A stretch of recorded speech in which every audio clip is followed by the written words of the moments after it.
बंधन में है। मनुष्य का जीवन बंधन में है।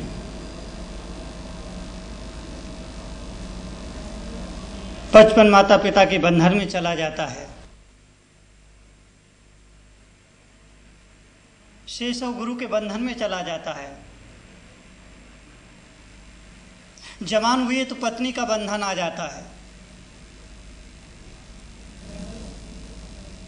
और पत्नी का बंधन इतना मजबूत होता है कि आदमी उसमें बंध करके अपने माँ बाप को विश्राम दिया करता है।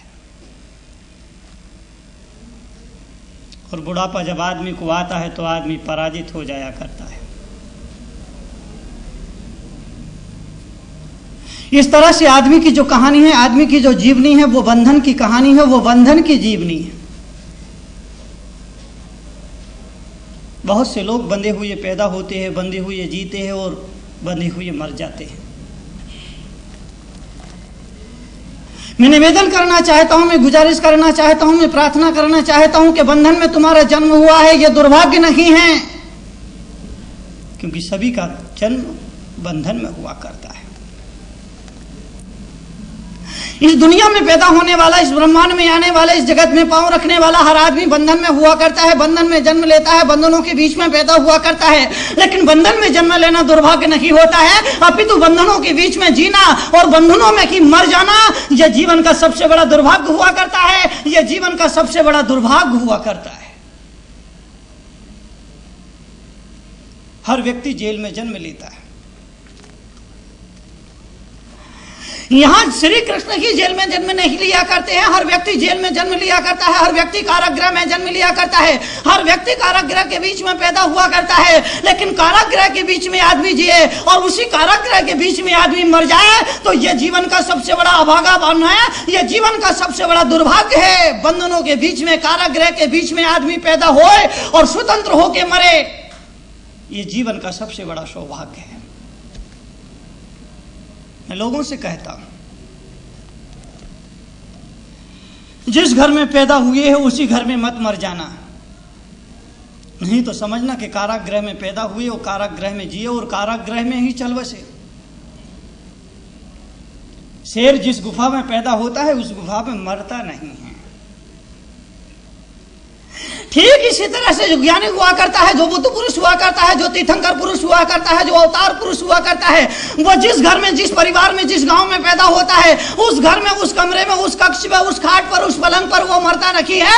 वो कहीं और जाकर के अपने जीवन का चिराग बुझा दिया करता है, वो कहीं और जाकर के इस देह को छोड़ दिया करता है। अरे जिस तरह से शेर जिस गुफा में पैदा होता है उस गुफा में नहीं मरता है, किसी जंगल में, जंगल की किसी पहाड़ की चोटियों पर, किसी नदी के किनारे, किसी मैदान में अपने प्राण छोड़ दिया करता है। ठीक इसी तरह से जो ज्ञानी होता है वो बंधनों से मुक्त होकर के इस दुनिया को छोड़ता है। इसीलिए कबीर को कहना पड़ा, मरना भला विदेश का जहान अपना कोई।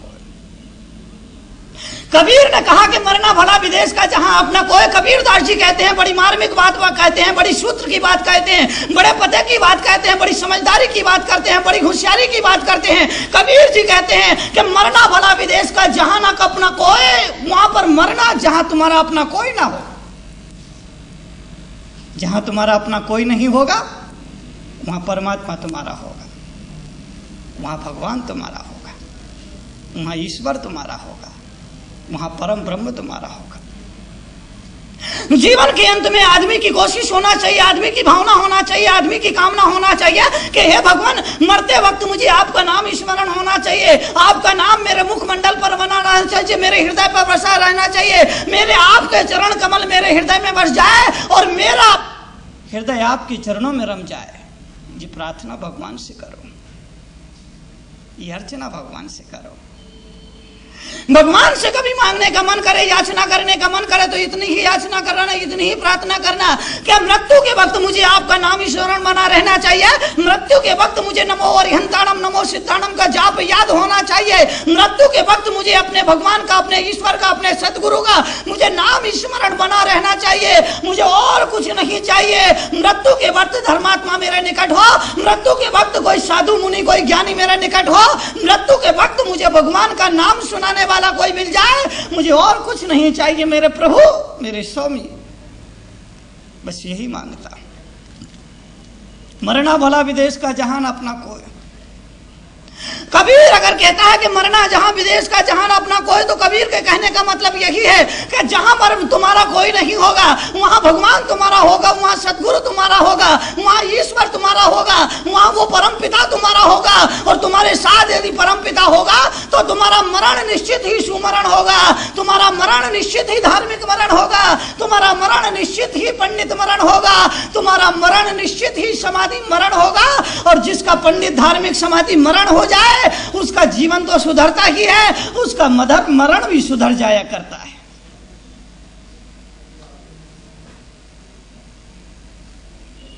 तो बंधनों से ऊपर उठ करके जियो। बचपन माँ बाप के बंधन में निकाल दिया, जवानी पत्नी के बंधन में निकाल दी, तो बुढ़ापा भगवान के बंधन में निकाल दो, जीवन सुधर जाएगा, नैया उस पार लग जाएगी। तीन फन में से एक फन तो आदमी को धर्म के लिए, प्रभु के लिए, भगवान के लिए, ईश्वर के लिए समर्पित कर देना चाहिए। कुछ ऐसे मूर्ख लोग पैदा हो जाया करते हैं, कुछ ऐसे नासमझ लोग पैदा हो जाया करते हैं, कुछ ऐसे नादान लोग पैदा हो जाया करते हैं जो बचपन भी भोग वासना में निकाल देते हैं। बचपन बालपने में ज्ञान न लायो, तरुण समय तरुणी रत रहो, अर्ध मृतक संबूढ़ा पनो कैसे रूप लखे आप। बचपन तो अबोझ, बालपन अज्ञान में निकल गया, ना समझी और नादानी में निकल गया, मिट्टी के घरौंदे बनाते बनाते निकल गया, जवानी विषय बहुओं में निकल गई। अब बुढ़ापा है तुम्हारे पास, उसको पकड़ लो। बचपन पलक झपकते निकल जाया करता है, जवानी भी पलक झपकते निकल जाया करती है, लेकिन बुढ़ापा बहुत धीरे धीरे निकला करता है, बहुत दुखदाई हुआ करता है। अरे जिस तरह से घड़ी में 3 सुइयां हुआ करती है, 1 सेकंड की, 1 मिनट की, 1 कांटे की, 3 सुइयां हैं घड़ी में। जो सबसे बड़ी सुई होती है ना, वो सबसे छोटा काम करती है, सबसे तेज भागती है लेकिन सबसे कम चलती है। जो बड़ी सुई हुआ करती है वो सबसे छोटा काम किया करती है। तो घड़ी में 3 सुइयां हुआ करती है। सेकंड की जो सुई है वो बचपन की है, बचपन सेकंड की भांति बहुत तेजी से भागा करता है। मिनट की जो सुई है वो जवानी की भांति हुआ करती है, जवानी भी बहुत जल्दी जल्दी भागती है। और घंटे के कांटे को देखना, घंटे की सुई को देखना, न भागता हुआ दिखेगा न चलता हुआ दिखेगा, इसके बावजूद भी वो भाग रहा है, इसके बावजूद वो चल रहा है। आदमी की मौत कभी आती हुई नहीं दिखती है, आदमी की मौत कभी जाती हुई नहीं दिखती है, आदमी को अपनी आती हुई मौत दिखाई नहीं देती है, लेकिन यह तय है आदमी की मौत आ रही है और आदमी की मौत की तरफ जा रहा है। हर पल मृत्यु तुम्हारी तरफ बढ़ रही है और हर पल तुम मृत्यु की तरफ बढ़ रहे हो। जीवन धीरे धीरे चुक रहा है, तुम्हें नहीं पता। तुम्हें पता भी कैसे चलेगा, क्योंकि तुम्हें किसी ज्ञानी का सानिध्य ही नहीं मिला। ज्ञानी का सानिध्य नहीं मिलेगा, ज्ञानी का समागम नहीं मिलेगा, ज्ञानी का सत्संग नहीं मिलेगा, ज्ञानी का संदेश नहीं मिलेगा, ज्ञानी का उपदेश नहीं मिलेगा, ज्ञानी का मार्गदर्शन नहीं मिलेगा, ज्ञानी का संकेत नहीं मिलेगा, ज्ञानी का इशारा नहीं मिलेगा, तो जीवन का कायाकल्प नहीं होगा, जीवन का उद्धार नहीं होगा, जीवन का कल्याणमय रास्ता प्रशस्त नहीं होगा। इसलिए जीवन में सत्संग जरूरी है। इसी जीवन से तुम स्वर्ग पा सकते हो और इसी जीवन से तुम नरक पा सकते हो।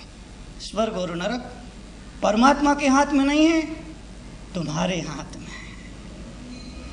स्वर्ग और नरक परमात्मा के हाथ में नहीं हुआ करते हैं, स्वर्ग और नरक तुम्हारे हाथ में हुआ करते हैं। स्वर्ग और नरक का जन्म परमात्मा के द्वारा नहीं हुआ करता है। अरे स्वर्ग और नरक का जन्म तुम्हारे हाथों के द्वारा हुआ करता है। स्वर्ग और नरक की यात्राएं तुम्हारी अपनी स्वयं की निजी यात्राएं हैं। तुम्हारे द्वारा ही पैदा होते हैं।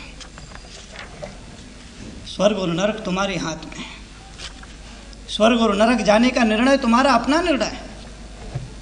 एक आदमी शराब पीता है तो ये परमात्मा की मर्जी से नहीं पी रहा है।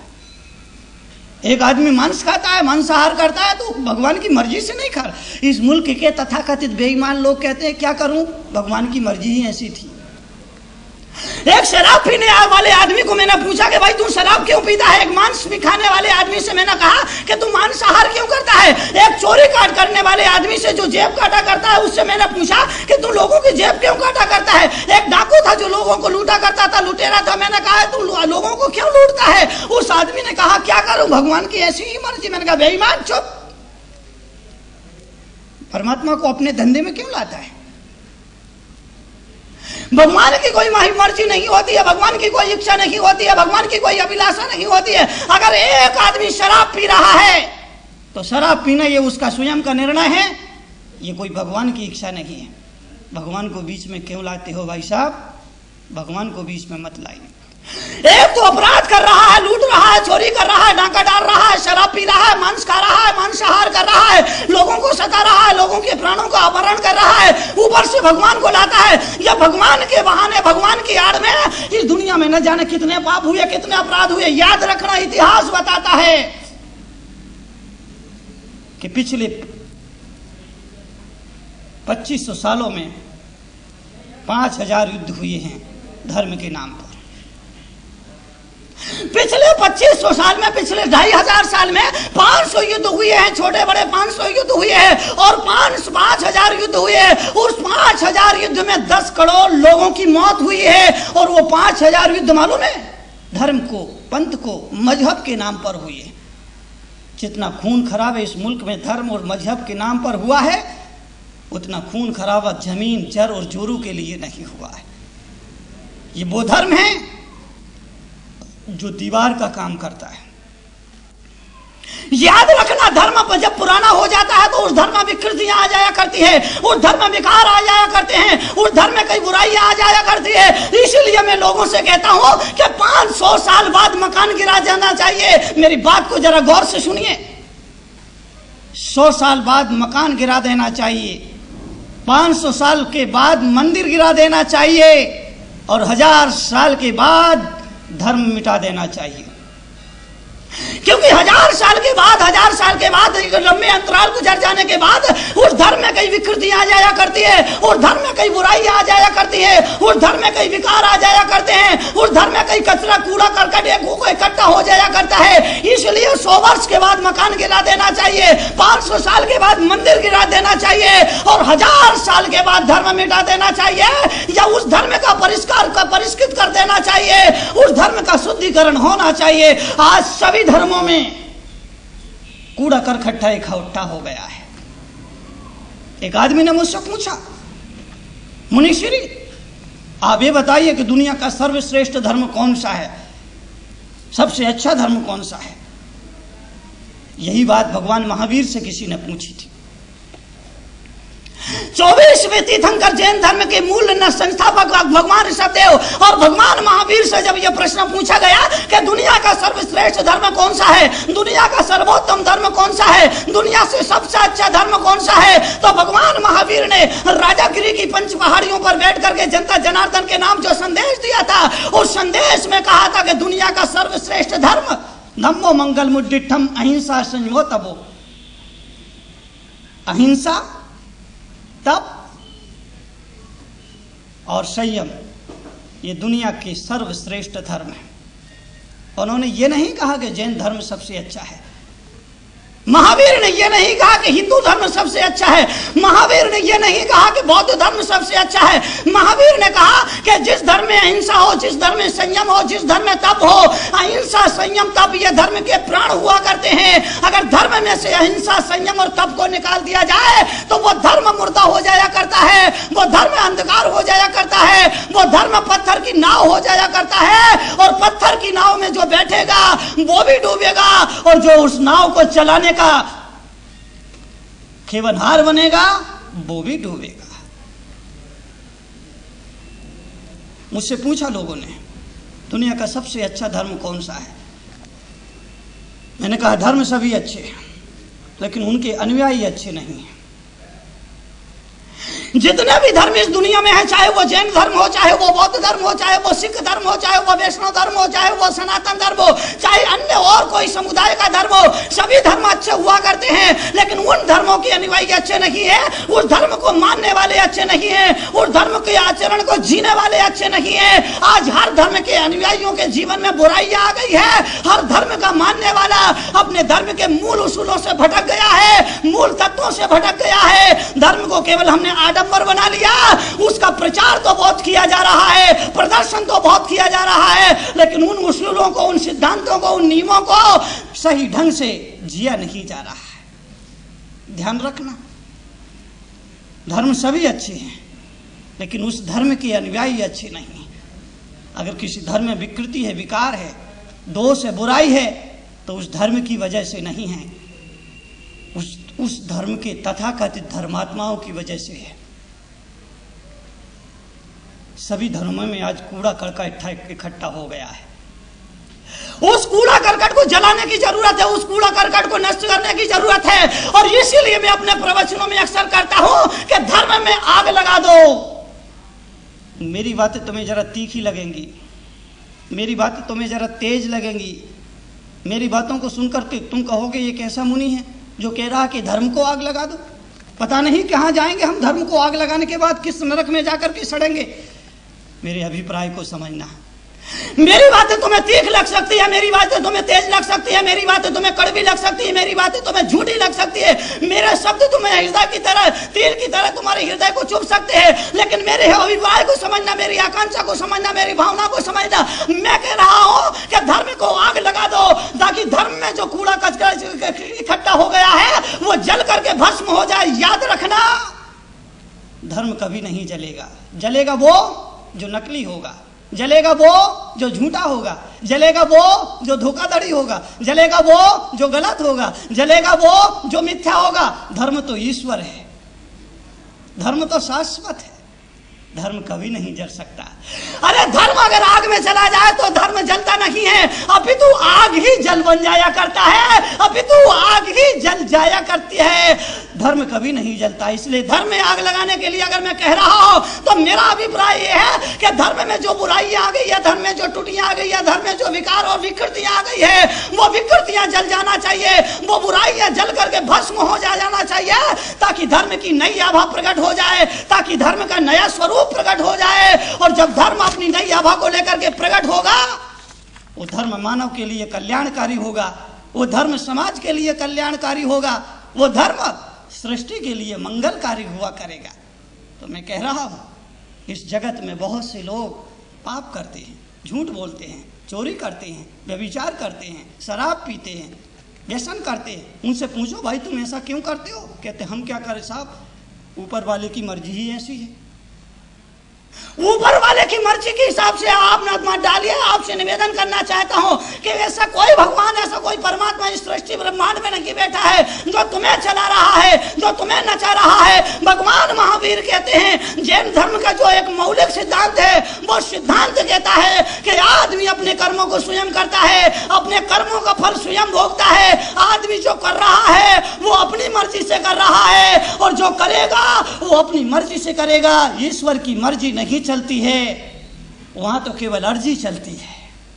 अर्जी लगाओ तो उसकी सुनवाई हो जाएगी, उसकी कोई मर्जी नहीं।